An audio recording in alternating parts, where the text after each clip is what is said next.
Hymne national interprété par la lyre de Étange Grande, dirigée par Cathy Aubert.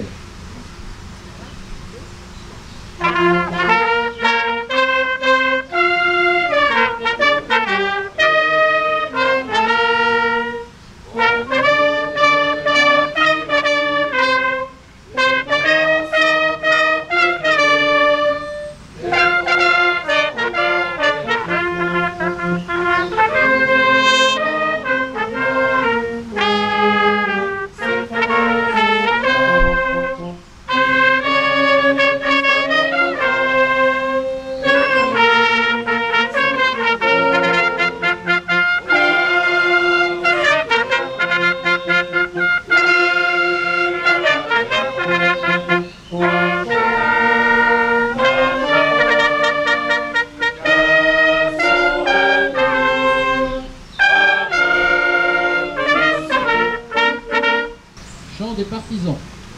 Proposé. Portez un.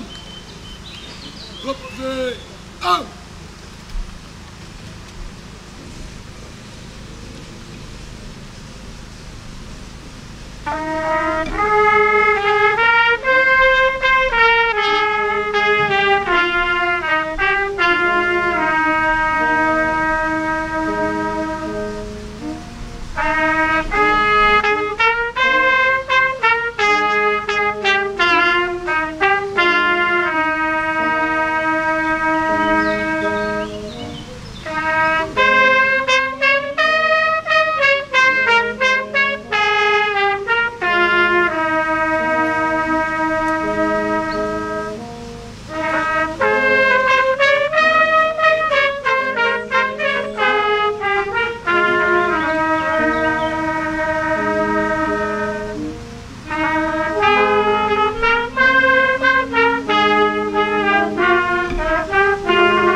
Hymne européen. Présentez un. Portez un. Présentez un.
Alors bonjour à tous, je me présente, je m'appelle Maxime Gradiac, je suis le président de l'association Les Loups de la Moselle, association qui est née en août 2021, qui va bientôt fêter ses 3 petites années. Cette association elle a commencé à prendre en charge en février 2022 les casemates du bois Canfen, que vous voyez là justement juste derrière moi. Aujourd'hui, c'est une grande ouverture, mais pour en venir là, on a mis des jours entiers de travaux tous les week-ends où on cherche des passionnés, des gens qui s'intéressent à l'histoire, au patrimoine pour venir découvrir l'histoire de la région et pourquoi pas même contribuer à cette association. Aujourd'hui, l'association compte environ 45 membres de 3 pays différents et de toute la France. Donc, prenons les jeunes de 1 à 99 ans. Donc n'hésitez absolument pas, ce sera très plaisant de vous rencontrer un jour ici à Cannes Fun. Ici, les casemates ont une particularité, ce sont les doyennes de la ligne Maginot.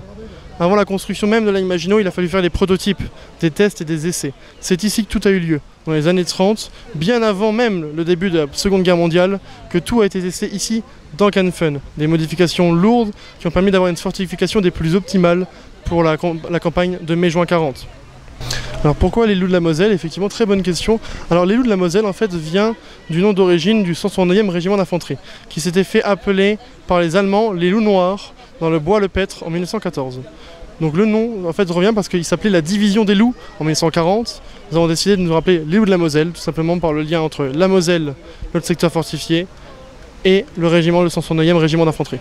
Alors l'association Les Loups de la Moselle recherche activement des membres de tout âge pour venir essayer une journée avec nous. Une association ici, on est bien plus qu'une association, nous sommes une famille. L'objectif c'est de s'aider, de se soutenir s'il y a besoin, mais surtout en fait de contribuer à des bons moments ici. On travaille, on restaure, on mange ensemble. Le but c'est de passer des bons moments, de venir ici avec une joie et un grand sourire. On cherche aussi des gens, s'ils sont intéressés, pour faire des dons. Je rappelle que les dons à une association comme les Loups de la Moselle, c'est déductible des impôts.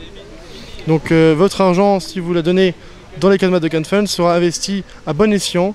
Je pense que vous avez pu voir quelques images de l'intérieur de la casemate et sûrement quelques peut-être avant-après pour voir ce qui a été fait en 2 ans. Et l'objectif au moyen long terme, dans 5 à 10 années, c'est de faire un micro-puits du Fou ici à Cannes Fun sur 400 mètres de terrain, que vous serez plongé en 1940 comme si les soldats venaient juste de quitter la zone. Donc je vous attends et je vous invite à venir très prochainement aux casemates du bois de Cannes Fun. Merci pour tous ceux qui sont venus, merci pour tous ceux qui nous soutiennent. On a commencé, on était 5, on était 10, puis 15, puis 40, puis les communes, puis les entreprises. Et puis voilà, aujourd'hui on a un événement formidable, des chars, des véhicules qui roulent dans tous les sens, une association qui a des chevaux aussi. Plus que transmettre l'histoire, c'est faire vivre l'histoire.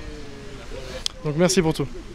Bien, bonjour, je suis Denis Bord, je suis le maire de Cannes Fun, donc sur lequel se situe le territoire sur lequel se situent ces 2 casemates, dont j'ai appris la connaissance il y a 2 ans lorsque le président de l'association des Loups de Moselle est venu me voir pour engager une action concernant la restauration de ces 2 casemates. Et donc depuis ces 2 ans, aujourd'hui on voit l'aboutissement de ce travail, un travail formidable qui a été fait par cette association avec aujourd'hui un véritable poids d'orgue concernant l'exécution des travaux. Isabelle Roche, députée de la Moselle, présidente de la Commission des affaires culturelles et de l'éducation à l'Assemblée nationale.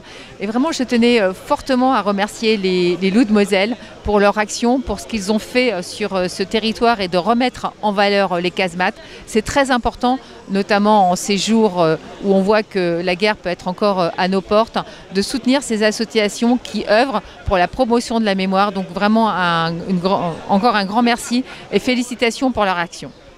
Bonjour, je suis Jean-Marie Mison, je suis sénateur de la Moselle. Je viens de visiter la casemate et de participer à cette belle cérémonie dans un lieu un peu extraordinaire. Et j'ai pu constater le travail accompli par l'association des loups, qui se mobilise fortement depuis 2 années maintenant et qui a obtenu un premier résultat remarquable. Je souhaite que cette association, comme celle qui œuvre dans le même sens pour les projets comparables, soit mieux accompagnée par le territoire et notamment aussi peut-être par le département de la Moselle, parce que sincèrement il le mérite. Ce travail de conservation du patrimoine est un travail essentiel. Bonjour, je me présente, Kalali Marco, et je fais partie de la commission du lien d'amitié avec Cannes Fun et Sept-Fontaines, mais maintenant c'est devenu la nouvelle commune de Hopscheid. Bonjour, je me présente, je suis Carjardiane de la commune de Hopscheid et je suis échevine dans la commune. Voilà. Bonjour, mon nom c'est Zigranello, je suis conseiller communal dans la commune de Hopscheid, il y a 5 villages, Et je suis également membre de la commission Canfun, avec les liens d'amitié de Canfun et la commune de Hopscheid. Aujourd'hui, on a eu droit à une très très belle cérémonie ici dans les bois de Canfun.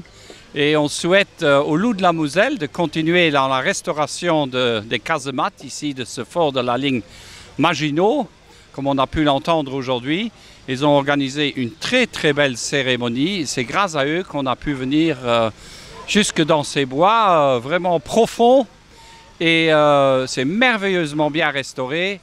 Et je vous souhaite dans tous les cas d'avoir beaucoup de tourisme militaire, comme j'ai cru l'entendre aujourd'hui dans les discours du maire, du sénateur et de la députée. Bravo en tout cas. Je vous présente ma C4 de 1931 qui a été rénovée complètement en 3 années de suite. Et je le présente pour la présentation de la casemate de Canfun. Voilà, je vous remercie à tous et je vous souhaite une bonne journée à tous. Merci. Oui, bonjour, voilà, je suis Patrick. Donc je fais partie d'un club, je suis président de l'ACVMV. Nous sommes dans la Seine-et-Marne, en Seine-et-Marne, au nord de Seine-et-Marne, et nous sommes venus ici pour l'inauguration de la casemate de Canfun, du bois Canfun. Voilà. Et donc nous sommes venus avec une chenillette Renault, donc chenillette Renault UE2. Cette chenillette servait au ravitaillement d'infanterie, donc ravitaillement grâce à la benne derrière. Il y a une benne et on avait une remorque chenillée qu'on accrochait derrière. Ça permettait de ravitailler les troupes des casemates, les troupes entre les casemates ou une tranchée éventuelle. Donc le but, la conception de la chenillette Renault date de 1931, un peu dans le style de ce qu'on avait à l'époque, c'est-à-dire les tranchées, des petits fortins, etc. Donc on allait ravitailler les fortins, on pouvait vider la benne et décrocher la remorque de l'intérieur de la chenillette, donc sans risquer d'avoir des problèmes avec le feu ennemi, de façon à ce que ensuite les fantassins puissent aller récupérer l'armement. Donc au point de vue de la conception, c'est un petit véhicule blindé. Le blindage est assez léger, c'est 9 mm, donc ça résiste pour les balles, la mitraille du champ de bataille, mais pas plus. C'est pas un char à proprement parler. Le moteur, c'est un moteur Renault. C'est un peu le même, il est dérivé tout au moins des moteurs de l'époque des genre KZ4, Prima 4, etc. Donc il fait 30 chevaux. La vitesse maximum, c'est une trentaine de km/h. Donc il y a 2 personnes. Il y a le chef de véhicule qui se trouve côté droit et le conducteur qui se trouve côté gauche. La communication entre les deux est établie grâce à un petit système de voyants lumineux. Pour l'instant, celle-là n'a pas encore été installée puisqu'on vient de la sortir de restauration. Elle n'est pas encore complètement finie. La peinture a été faite il y a 3 jours. Et donc, ce genre de véhicule, c'est une restauration de très longue haleine puisqu'on ne trouve plus de pièces. Il y a de nombreuses pièces qui doivent être reconstruites. Par exemple, les coupoles, tout ça, ça a été remoulé puisque après la guerre, ces véhicules ont été souvent utilisés en agricole, en forestier, etc., comme des petits tracteurs. Donc tout ce qui était blindage a été démonté et supprimé. Donc le but du collectionneur, c'est de remettre ça dans l'état d'origine, donc refabriquer toutes les pièces qui manquaient. La benne, les coupoles, les blindages avant, la persienne entre hommes qui permet la ventilation, n'est-ce pas? Tout ça, ça a été reconstruit. Voilà, donc ça fonctionne bien. Ça fonctionne bien, c'est pas hyper nerveux, mais c'est un petit véhicule sympathique. Donc on a 2 véhicules, là on en a 2. Hein. Je pourrais venir par devant, on en a 2 qui ont 2 modèles différents, puisqu'il y a la UE1. La UE1, c'est les premiers modèles. Il y avait une boîte avec 3 vitesses et un réducteur, et on la reconnaît avec les queues de cochon à l'avant. Et la UE2, qui elle, a une boîte à 4 vitesses, et avec des manilles pour tracter. Donc les manilles servent à quoi? Ou les queues de cochon? C'est le même principe, c'est en cas de panne pour pouvoir tirer les véhicules. Tous les véhicules militaires en général ont des systèmes d'accrochage qui permettent de les dépanner rapidement, puisqu'on ne va pas s'amuser à chercher sous le feu ennemi à accrocher le véhicule. Voilà. Donc ils ont toutes les deux leur immatriculation, qui sont les immatriculations militaires de l'époque, les immatriculations qu'ils portaient en 1940. Voilà, bon, bonjour, je m'appelle Stéphane, je fais partie de deux groupes d'associations, les Loups de la Moselle, et puis à côté le fort du Hémerhof, les Tiburciens. Voilà, les Tiburciens. Voilà. Donc en fait, ce que je peux vous présenter éventuellement, c'est la tenue, tout simplement. Bon, la tenue en fait qu'on a, c'est la tenue modèle 35. Là, elle est plus qu'elle léger. Normalement, j'ai une capote ou une vareuse avec l'équipement qui vient dessus. Alors que là, c'est une tenue, on va dire, dans le fort, dans la cloche par exemple. Alors, elle est composée de quoi? Les brodequins, bon, c'est les chaussures taille basse. Vous avez les bandes moltières, alors les fameuses bandes moltières, tout le temps décriées dans les films. En fait, compte, c'est un équipement qui est prévu pour la marche, parce que le soldat français, il marche beaucoup. Donc en fait, elles ont trois fonctions. La première, c'est une bande de rétention, pour pouvoir faciliter la marche. Donc le sang est compressé, enfin bref, c'est pouvoir facilement faire des kilomètres. La deuxième, comme c'est des brodequins, donc des chaussures basses, si jamais ils rampent par terre, toute la saleté va rentrer dans les godasses. Donc pour éviter ça, en fait, la bande moltière empêche le fait qu'elle chevauche la chaussure. Et enfin, la troisième, c'est une bande une bande thermique pour la cheville et la jambe, en hiver par exemple. Voilà. Sinon, par rapport à la Première Guerre mondiale, c'est la même tenue en fait.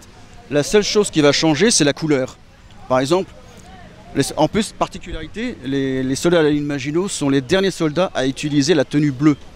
Pas bleu azur, parce que bleu azur, c'est un terme journalistique. La vraie domination militaire, c'est bleu clair. En fait, pourquoi cette tenue-là? C'est tout simple.